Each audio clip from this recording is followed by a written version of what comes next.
Howdy again, everybody. Well, this is kind of part two for my Columbus Day efforts, and this is what I mean by adequate clearance.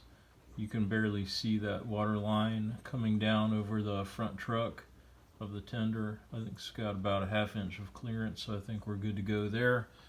And if not, it can be adjusted. The main reason I wanted to shoot this follow-up video is here is the hand pump with the piping done. I just used a commercially available T-fitting, some copper tubing, commercial fittings. Here I ironically ended up not using those fittings that I painstakingly made, and that's a whole nother long story, but pretty pleased with the layout and how it came to look.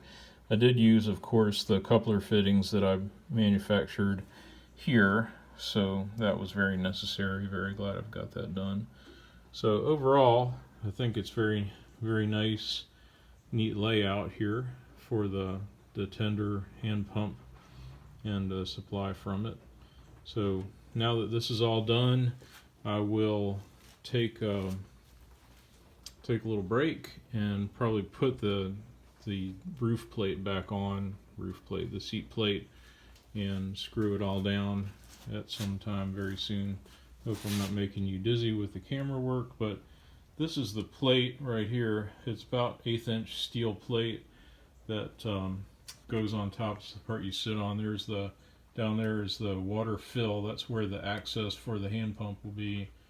There's the water legs where the control valve for the injector and the bypass valve comes out of that one.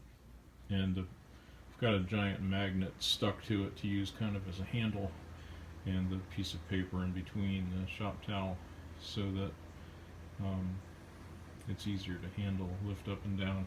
I freelanced this little ladder here, little G.I. Joe size ladder, when I was building the tender 10 years ago, and it looks very cool. It looks a lot like one you'd see on an actual locomotive. The only bad thing about it is it's real difficult. It blocks the top.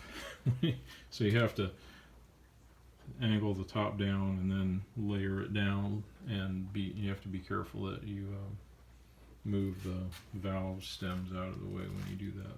So anyway, thanks for watching, everybody. I'm pretty pleased with how this came out today. Like I said, it took me all day, a lot longer than I expected, but I'm pretty pleased with it, and that's kind of how things go in the live steam hobby. My motto is to work on it while it's enjoyable. If you get frustrated with something, just stop, come back the next day. So thanks for watching. I'll keep y'all posted.